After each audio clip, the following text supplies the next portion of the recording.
so Women in Advertising, Communication, Leadership, which is increasingly provoking all the right conversations in the industry, and I'm sure we'll come on to some of that in terms of gender balance. Fellow of the Marketing Society, Honorary Fellow of the IPA, awards and illustrious achievements. Also trustee of the Rank Foundation, which, to be fair, I don't know too much about, so we can come on to that as well. But more than anything, a strong voice in the industry, particularly around gender equality. And the reason I see you as fearless is, Lindsey, you are without peer in terms of asking the difficult questions that need to be asked, often in a very public way. And I'm just intrigued to know a little bit about what goes on inside your head and heart and stomach as you ask those questions. But I know I'm going to learn something, which is what the show is all about for all of us. So you're extremely welcome. Great to have you on the show, Lindsey. Well, thank you so much. What an amazingly flattering intro. That's wonderful. So Lindsey, look, I'm actually going to go into an easy question as opposed to maybe back straight to the hard ones. How are you feeling and how are you doing right now? Do you know what? I'm feeling fantastic. I think I'm a very extrovert. For those who've done Myers-Briggs, I'm a quite extreme E. So the industry coming back together again, seeing people in real life, it feels like practically every event I go to at the moment is sort of like my wedding. I'm just on a complete high of excitement about seeing everybody again. So yeah, I'm in a very good phase at the moment. Yeah, awesome. No, I'm not everybody's feeling that, of course, but many are. So you're back to hybrid. How many days are you in? How are you getting around? So do you know what? I think it has been really good for us because our rule is we're doing hybrid working. We're embracing flexibility full on. Our rule is you have to be in the office 2 days a week minimum. Actually, as it's turned out, people are interpreting that as 2 days a week maximum. And that's been a learning for me because, being the E-type that I am, I assumed that everybody would be sort of sprinting back to the office and wanting to be there 6 days a week. But of course, they've got used to the fantastic balance of life at home and at work. They've been incredibly productive, brilliantly conscientious, and actually it works really well for them. So that's what we're doing at the moment. I'm trying to suppress my inner 19th century mill owner mentality of, well, if I can't see everybody, what are they doing? But actually, I think the pandemic has been very good for me from that perspective too, because it's made me much more appreciative of the sort of how important the happiness of our staff is. It's absolutely vital. If they're motivated and happy, they do a brilliant job, and they are very happy with that mix of work and home. I like the sound of that. And maybe keeping on the theme of the pandemic for just a second, and into a bit more of your professional context and perspective. But it seems like to me that TV was particularly maybe one of the net beneficiaries of the pandemic more generally. I'd love to get your perspective on it and how it was. Yeah, well, I think it's not too surprising because obviously everyone's stuck at home. There's very little they can do. And, one of the best things they can do is watch lots of TV, and they did. And TV certainly had a boom last year in 2021. So it was the highest year ever for TV advertising revenue last year. It grew by 24%. So highest year ever. And there's a whole series of things going on there. Yes, it was that viewing was very high and people were largely at home, but also there's a whole series of interesting things. Yes, competition was reduced. So advertisers didn't have cinema and say out of home to use. So TV benefited a bit there, but it's mainly coming from the incredible boom from e-commerce businesses who are really embracing TV as a medium. I think they get to that stage in their life cycle where they can't grow anymore using online channels, and then suddenly they need to scale and scale fast, and TV gives them that, and also gives them the sort of trust and credibility and costly signaling that is so valuable for a brand that needs to build its trust. But it is also the existing customers of TV spent much more. They took it as an opportunity to increase their spend, and I think it's also the new tools that TV's got. So it's invested very heavily in advanced TV and addressability of all forms. So I think it's a sort of perfect storm of positives for TV, and it really had a bumpy year. Yeah. So Lindsey, you're CEO of a TV industry body, and and you've worked in advertising, in and around advertising all your career and been very successful with that. The obvious question is, why and how did you get into advertising in the first place? Well, I got to advertising by process of elimination. I started out, feeling vaguely resentful at the end of my university degree at having to get a job, and all my friends were sort of going off. So I blundered into the careers office and sort of almost, I think marketing tripped me up really, because I sort of stumbled across it and it sounded like an interesting, fun thing. And I think I was attracted to the sort of combination of creativity and commercial focus. And I think that's a very attractive combination. So I got a job as a grad trainee at a sales promotion agency, and I worked there for a while. And I started to get frustrated because, we'd go to client meetings and the client would always refer to the agency, and the agency would never be us. It would always be this other sort of mysterious, very powerful, influential, trusted body. And I realized that was the advertising agency, who was sort of developing the strategy and, developing, the above the line communications. And so, by process of elimination, I worked my way around eventually to working in advertising, and then discovered the power of big TV campaigns and how that can really impact on the fortunes of a business, and then never really looked back. It was just such a happy sort of confluence of, fun, learning, challenge, and creativity. Lindsey, I love what you said about being vaguely resentful about not having to be a student anymore. Yeah. I had exactly that same experience, by the way, so much so that every couple of years post my first graduation, I had to keep kind of like going back to kind of renew that sense of, okay, it's still fine, I've finally been able my eldest daughter is doing her finals this year, and so I've been able to sort of vicariously live the student life again through her. So that's been quite fun. I'll tell you what, it's just some of those amazing, it almost felt like you had an infinite amount of time on your hands. And like now it feels like everything is so condensed, and it's just incredible. I'm sure one of the most annoying phrases for you must be that TV is dead. And, the headlines that across the year, the years and years that everyone is making these crystal ball predictions. And all of a sudden we busted all these myths. I mean, it must be quite gratifying, right? Well, it is gratifying. I mean, I suppose I'm very bored of that phrase. To be completely fair, people aren't using it so much nowadays because patently isn't dead. It's not even ill. It's not even sick. And I think my fantastic predecessor, Tess Alps, coined a brilliant phrase, which is TV isn't dying, it's having babies. So, it's not an illness. It's a fantastically, productive time. And it's giving birth to all sorts of, new formats, new tools in the toolbox. I think that's a brilliant way of phrasing it. But I think it's just a lack of understanding. And I think what happened with that annoying phrase was it was coined by a lot of people in the sort of ad tech and data industries and in other media. And they really wanted it to be true in order for their own businesses to succeed. Their own businesses were predicated on the failure of TV advertising. So I think they felt if they said it often enough, then it might be true. But it was never even close to true. It was allowed to sort of take root, though, because in the pre-ThinkBox days, there was no sort of central place where it could be challenged. The individual broadcasters didn't sort of see it as their role to sort of challenge that whole narrative. And that's why we've managed to be so effective on that, because, if anybody says TV is dead, then, we are absolutely on it. So, that's good. It gives us something to do, doesn't it? Keeps us busy.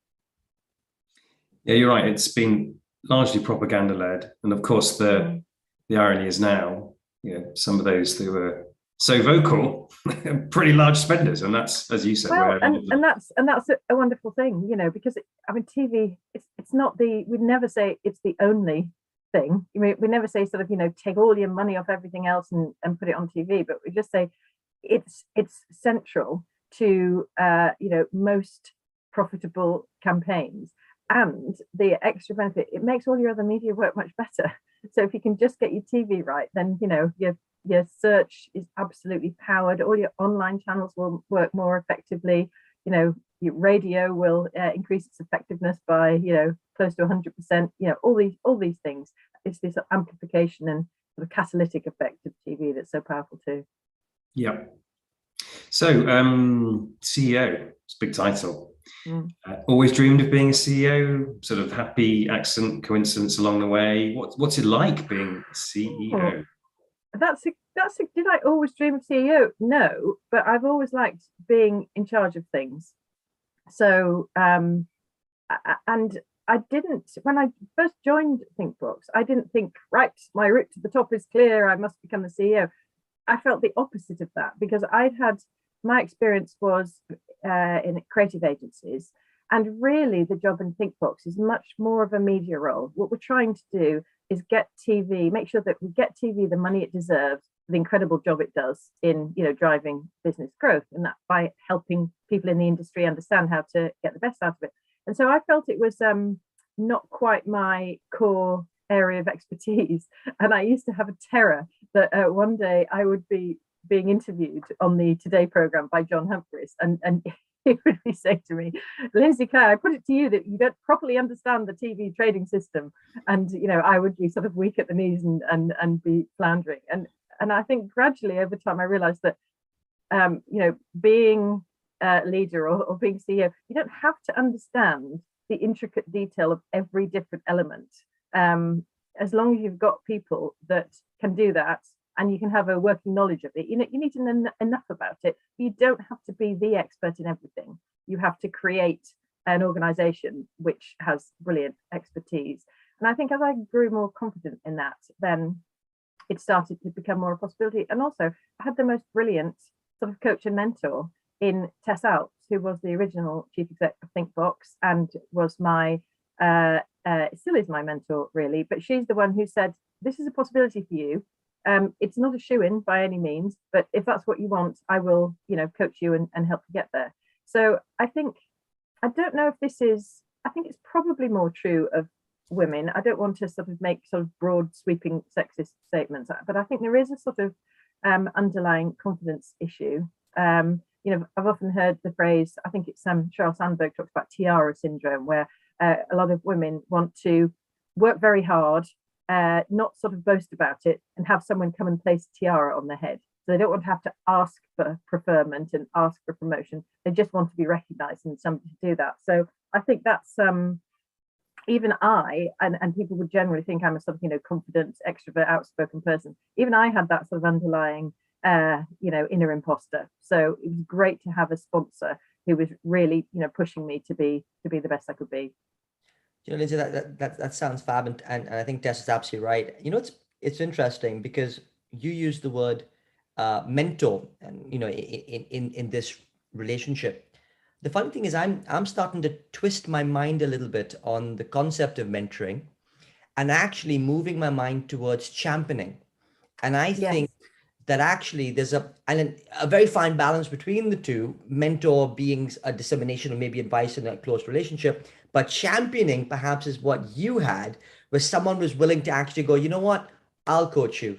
I'll put my neck on the line. I will I will almost kind of be that person to stand up for you, to give you the confidence you need, and to also kind of elevate and help you in that sense. I think that's a brilliant insight. And so sometimes people talk about the difference between a mentor and a patron as well. I think champion is a fantastic word. It's a very sort of active, positive word, isn't it? And that's exactly what Tess was for me.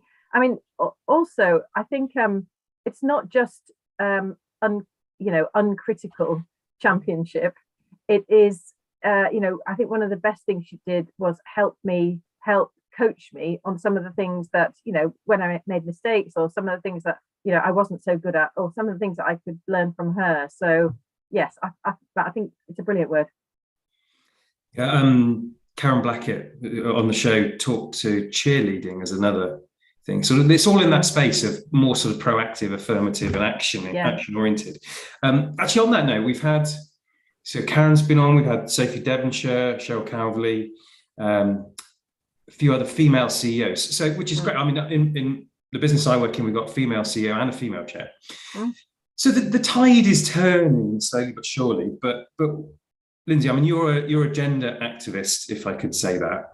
And so just tell us about your path through that story, and where you think we are, and what's the state of the nation there. I've always been I can't remember a time when I wasn't concerned with issues of gender equality, and I don't know if it's because I'm one of 5, and I have 3 brothers, and I always and actually I think our parents treated us fairly, but I was always very conscious that the rules were different for the boys in some shape or form.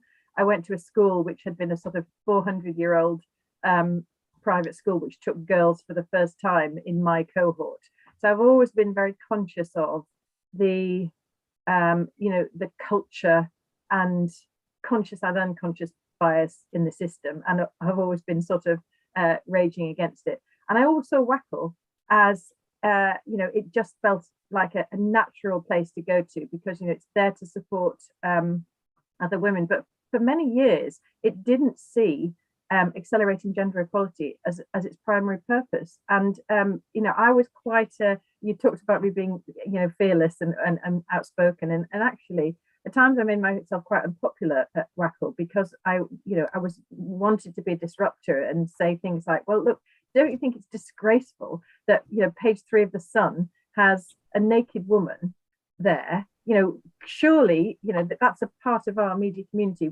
We can do something about this. We ought to be but actually there was no enthusiasm to do that, and I think the reason was because the women who had been successful, the previous generation to us, the only way they could manage it was to learn the boys' rules and stick to them really, really closely, and then not make a fuss, no matter what happened, to just sort of be charming and polite, and and so they did extraordinarily well to succeed against all the obstacles they had. And so they, I think, were almost scared of making a fuss. But I think now we've got a much clearer purpose, and I think it's fantastic. And I think, to be fair, the industry has really got now the idea that diversity is a really positive thing. It's not just a thing you ought to do. It has a real business benefit, and that they feel conscious about having no gender pay gap. That's something they're working towards. More women in senior positions, and I think there's a tide that's turned, and I think that's really important. So it's definitely not solved yet, but I think I'm really proud of our industry for getting as far as we have, because in some of the early days, even just maybe 10 years ago, say, I'd be constantly railing against event organizers and say, look, you've got yet another panel. You've got 4 men on the panel and a male chair, maybe occasionally a female chair. It's just not acceptable. It's just not representative. And they would always say things like, oh, yeah, but we asked a woman and she said no. And I would always think, there's so much wrong with that. You asked a woman, and you probably asked her 3 days before the event. And why did you only ask one? You need to have equality. Now, we don't even need to have that conversation, because people recognize it's fundamental. Now, of course, we've got so many other areas of diversity to focus on other than just gender, but I think we've definitely made some important strides. Yeah, look, I agree with that, by the way. I mean, I'm a big advocate of this area, and in particular areas around ethnicity and socioeconomic diversity, and actually the problems that infuse in this. And in fact, what I'm seeing more of, or perhaps where I'm turning my attention to a little bit, is the whole issue around retention. And I think what you picked up on is absolutely fundamental, that a person of diverse background has 2 choices to make, I think, at this moment in time. You've either got the ability to fit the mold, as you've described in the example you gave, or flip and get out, right? Yeah. And that's it. And so actually, when you look at senior level positions, there is an absolute skew still to this day of certain types of individuals, because they naturally fit the mold. They don't have to make the choice, But so everyone else seems like, actually, if we don't fit the mold, we can either like it or lump it, right? Yeah. And that's tough. It's a really tough thing. And actually, I think as we move forward as an industry, I think it's about changing the mold, I guess, and that's much, much harder.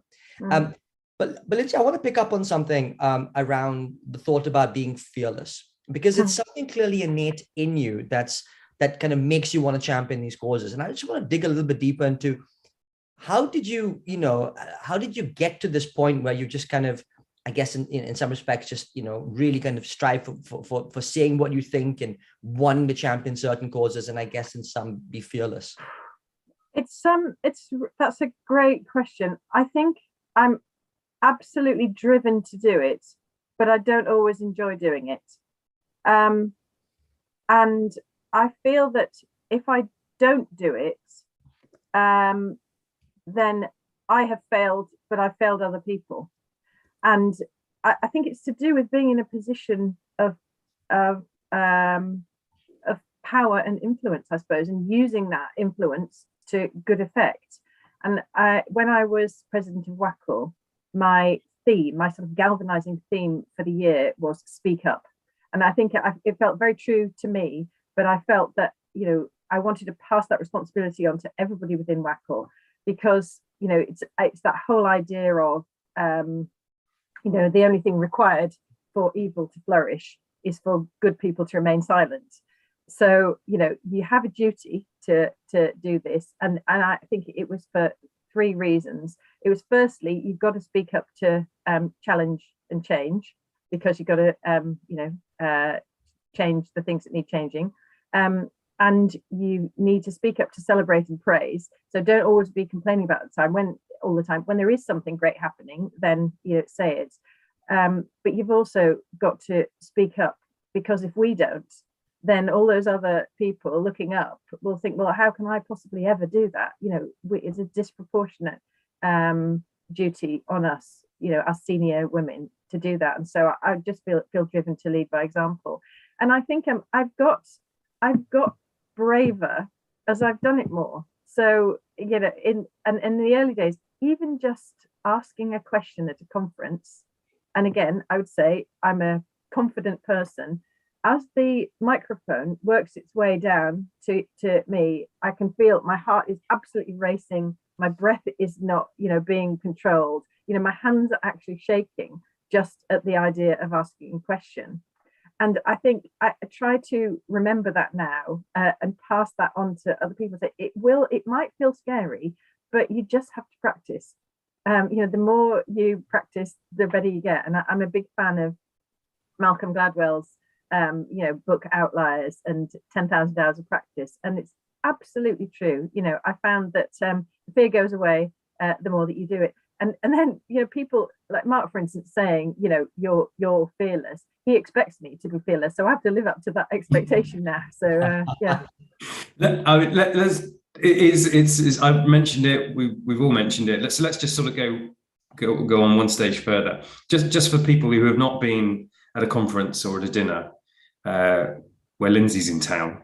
But basically, you kind of know that when somebody's been a bit disingenuous as a speaker, or there's an elephant in the room, or something that needs to be said, guaranteed Lindsey will be first to ask the question. And interestingly, there's data that says when a woman asks the first question at a conference or a dinner, it gives permission to others and you get gender balance. If a man asks the first question, you will never achieve that balance. So the data says. But anyway, Lindsey's going to be hand up like a rifle, ask the first question, and it's going to be pokey and it's going to get to the chase. And I'm very interested to hear you say you get used to it and you take it in your stride. But do you still get the adrenaline? What's in it for you to ask those questions? Yeah, I still get what's in it for me? I think they're questions that other people would like to be asked. So I'm not doing it to as a sort of showboating thing. So I just, I despise those people that, have a sort of ramble on, and it's really a question of there is no question. What they're saying is, look at me and how clever I am. And I just think, no, what you want to do is elicit a really interesting response from the speaker or challenge them. And so that's really what it's about. It's about and I know that it's good because so many people come up to me afterwards and said, oh, thank goodness you said that. I was just thinking, I was just going to ask that myself. And they possibly don't for whatever reason. But yeah, it's important. I think heard Justin King on the radio this morning on the Today program, and I was reminded that he spoke at a WACL dinner, and he was the one that sort of didn't exactly start me off, but he was definitely very influential, because he was speaking and he was pontificating about how proud he was that of the gender equality in his organization, and it was 60% women, and it was really amazing, and what a fantastic leader he was.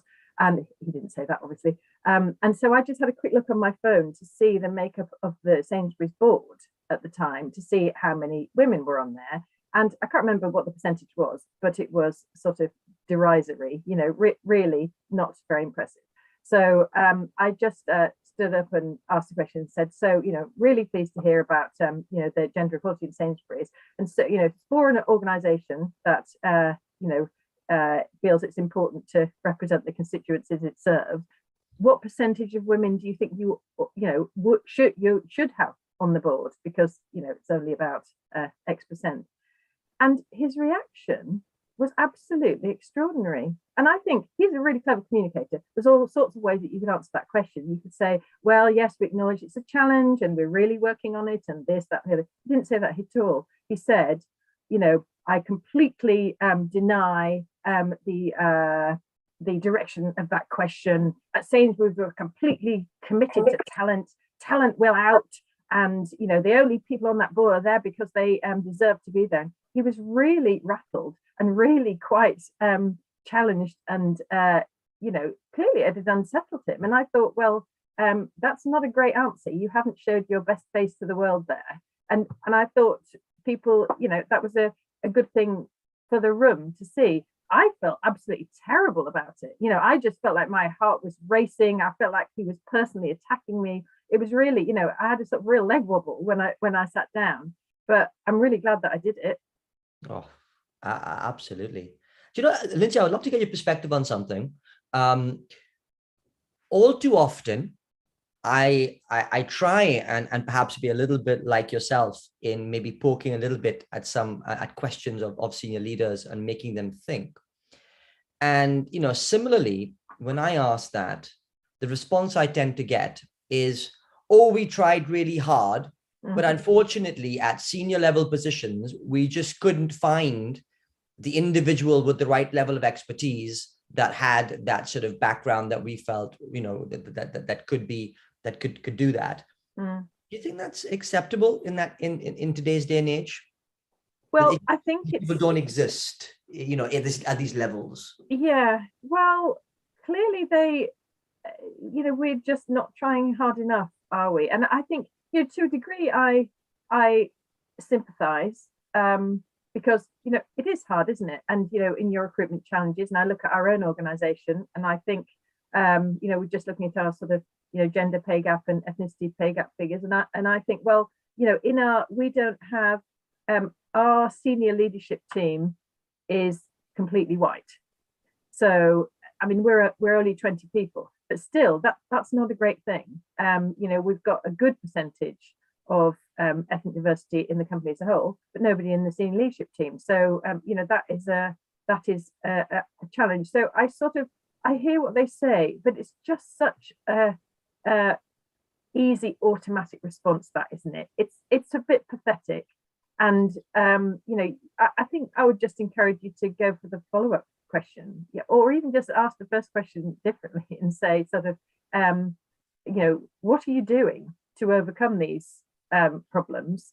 Yes. And why do you think other companies are able to solve a problem and you not? I like it. Because it's just sort of, don't let them off the hook. Yes. I think. Yeah. Again, another demonstration of the power of the right question. Yeah. So you mentioned about, you thought that at some level there was happiness in terms of people being able to have more control from a hybrid point of view, and I think you mentioned happiness a couple of times. So what's happiness to you? Oh, I think happiness to me is having slightly more to do than I can actually cope with. So this this weekend is a prime example. So I've got I get up first thing in the morning, I've been for a run, then I've got to do this podcast, and the Ocado is arriving. Then I'm getting on a train to Northampton to go. I've got to go and collect a car up there. Then I'm coming, the whole weekend is absolutely stuffed with fun stuff. And I think that's true in my work life too. So I'm at my best and most productive when I'm slightly busier than I can cope with. And I think weirdly, that makes me happy. I think I'm probably at my worst when I haven't got quite enough to do. I get amazingly, I've got 3 things on my to-do list and I do half of one of them. So, and I feel, I'm in a job that I absolutely love. We're on a mission, TV is a battle that's worth fighting for, and that's brilliant. I love our industry. I think, yes, it's flawed, deeply flawed, like most, but we're on a journey, and I'm trying to help make it even better. And I've got a very happy family life, so I feel blessed, to be honest. What's not to be happy about? So very, very strangely, then I guess we are contributing to your happiness by filling up your day. You are, and what a joy sitting here talking about myself. What's not to like? Not at all. Look, it's an absolute pleasure both ways. I actually though on that point, and I think there'll be lots of people listening in who do try and fill up their days, but at the same time, I'm getting a sense with a lot of people that there's almost this sort of time of overload, whether it's too many meetings, too much Zoom, people still trying to pack in things. Well, it's actually now things are, you need more time to travel around things. And I guess I just want to get that take of the converse point of view. And then how do you keep your sanity in being overloaded, I guess, in that sense? Do you know, that's a really good point. And I think that's, when I talk about that, I think that's what I have learned about myself over time. I think the idea of people feeling overloaded, and let's face it, the pandemic and working from home and endless Zooming has contributed massively to that, is a huge issue. So I'm not advocating that, the key learning from this podcast is you need to just say yes to everything and take on more and more. That's absolutely not the case. And also, to be completely frank, I'm at the top of our little company. I have much more flexibility and control over my schedule than a lot of other people. So, when your diary and to-do list is being dictated by other people, that's a completely different factor. And I think there's again, the positive thing is that work well-being is a factor that is on the radar seriously now, as a responsibility for companies to take it seriously. I think the whole focus on mindfulness, on mental health, it doesn't have it's losing the stigma that it had, and it's being, acknowledged that, it's going to affect most of us at some point in our lives. So, it's absolutely nothing to be ashamed of.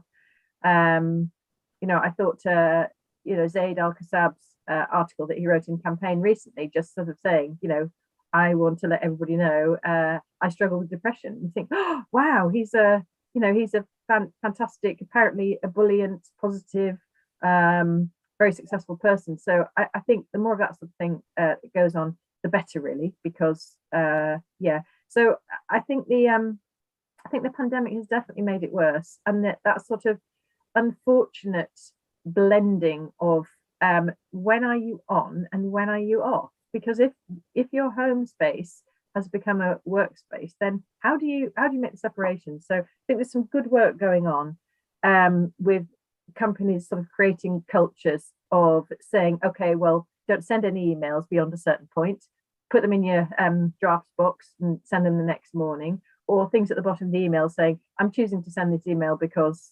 it suits my day. I'm not expecting a response. So I think we need to work through that sort of thing. Just as a quick point, I often say I think it's parents generally, but it's mothers in particular, I think in hindsight, the most challenging time in your career is when your youngest child, if you've got kids, is under 4. So if you've got, 2 kids under 4, that is a phenomenally challenging time for, you know, any parents, but particularly mothers, because they tend to take on the lion's share of the childcare responsibilities. And what I try and do is, particularly if you're overloaded and you're stressed and you're at that life stage, you just have to try and get through it as best you can, because you will come out the other side. And when you've got 2 kids in school, it moves to a different phase.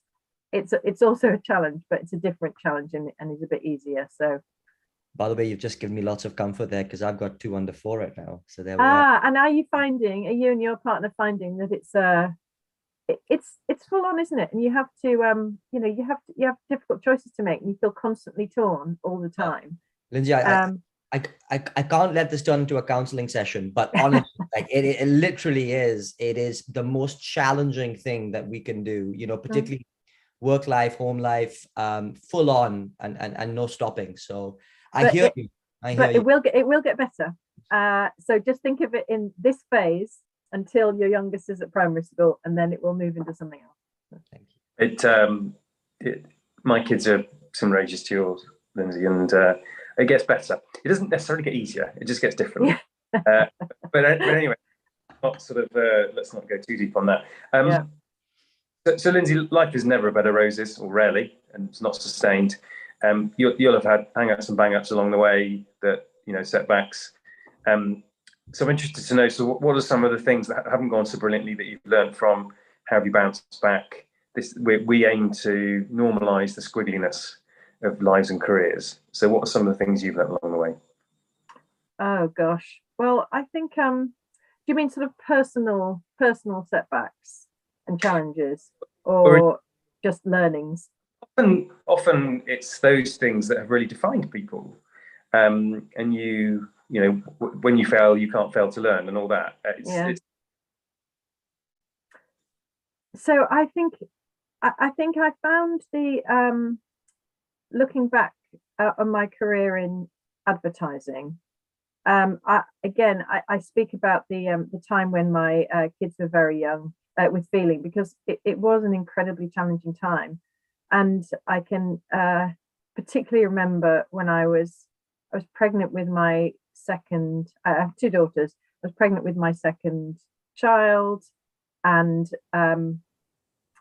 I was working incredibly hard. I was head of account management at JWT. I was looking after a whole number of different clients, and I was sort of like completely obsessed with work. And I was lucky enough to have some coaching at that stage. And so I was sort of talking to my coach, and she was asking me, the question was, so how are you, how are you feeling about, the challenges of the next, what's happening in the next year?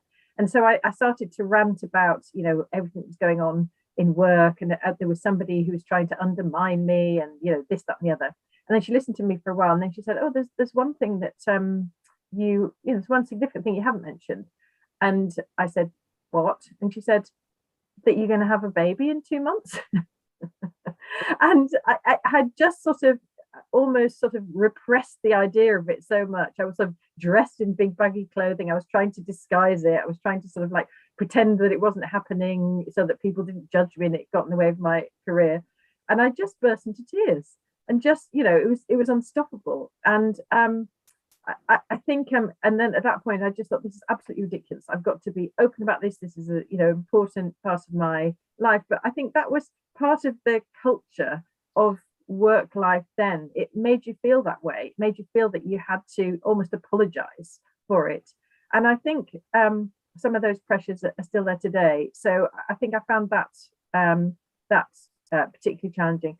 And then I think there's another lesson. I think one of the things that I hope I've improved at is, I think in early on as a manager, I think I made quite a lot of mistakes in sort of underestimating people who are underperforming, and tended, because I'm a sort of very driven, pace-setting leader. If somebody's not performing, my instant reaction was, well, they're rubbish, aren't they? Why aren't they performing? Get rid of them. Or that I was very sort of judgy about the lack of performance. And then what I realized is that there's all sorts of reasons for underperformance, and often it's because the individual doesn't realize, they're not clear about what it is that they're supposed to be doing. Maybe they've got some core skills that they need help with. They need some coaching. And that with one particular individual, he didn't thrive at all in my team. Then he subsequently went on and became a leader of a really significant organization. And I was really struck by how could it be? But he was rubbish. He certainly was not rubbish. He was just rubbish with me.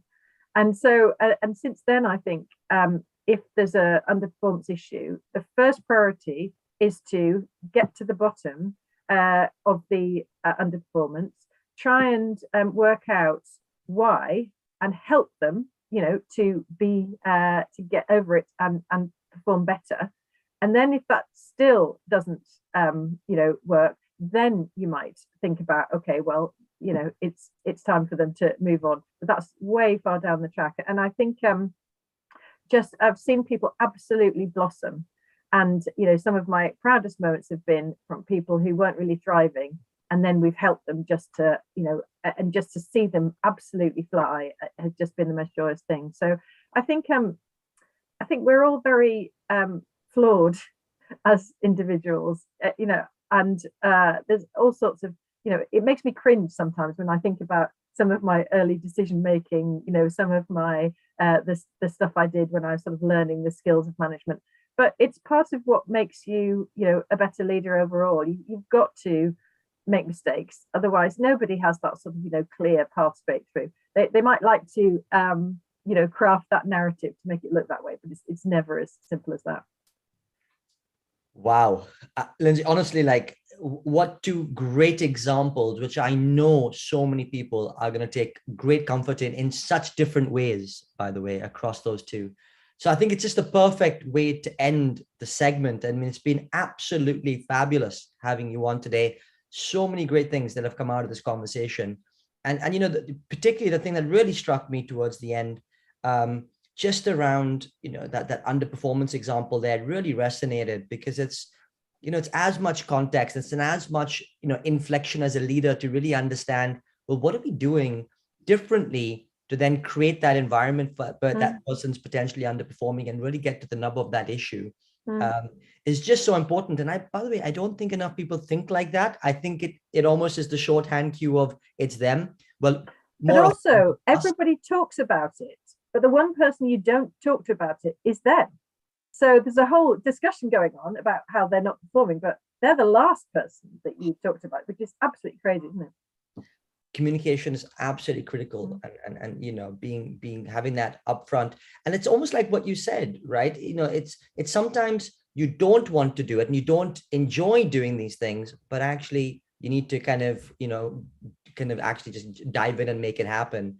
I guess going back to the point about the fearlessness. So Lindsey, just sorry, I was just going to say, it's part of being in the Myers-Briggs profile. It's being a T rather than an F.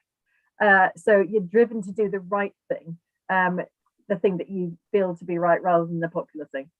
Love it. I'm going to pass to Mark now, but just a massive thank you from me. It's just been an awesome session. Pleasure. Yeah, thanks, Richie. Yeah, wonderful, Lindsey, to get your insights. Just to put the bow on it and a bit of a recap. We talked a bit about happiness at the beginning, and let's not forget, we should enjoy it as we go. Congratulations to you in killing the propaganda around the fact that TV is dead. Love that. You like being in charge, and so you've ascended to being CEO and got more confident with that, and had some help along the way. Tess, brilliant as she is, has helped in championing you. But it's not always what you don't always enjoy it, and you feel like you have some responsibility. That sometimes is a heavy burden, but you were brought up with three brothers where the rules are different, so you fight for what you believe and you become braver, and I repeat that you are fearless in asking the right questions, and we've heard more about the power of the great question. Happiness is having slightly more than you can cope with. You are a classic hyperachiever from the saboteur's point of view. But that leaves me with a sense of you do know yourself. You know yourself well, and I can imagine you're a very inspiring leader that gets the most out of people. And I'm also just going to pause on that performance thing. I've not heard anybody say that out loud. When people are underperforming, more often than not, they won't even know. It's probably surprise.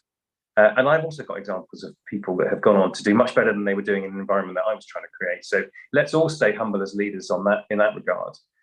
And so, Lindsey, huge thank you for your power in the world, power in this interview, but with a human touch as well. And I think that came through right at the very end. So thank you again. And I know everyone will be very grateful.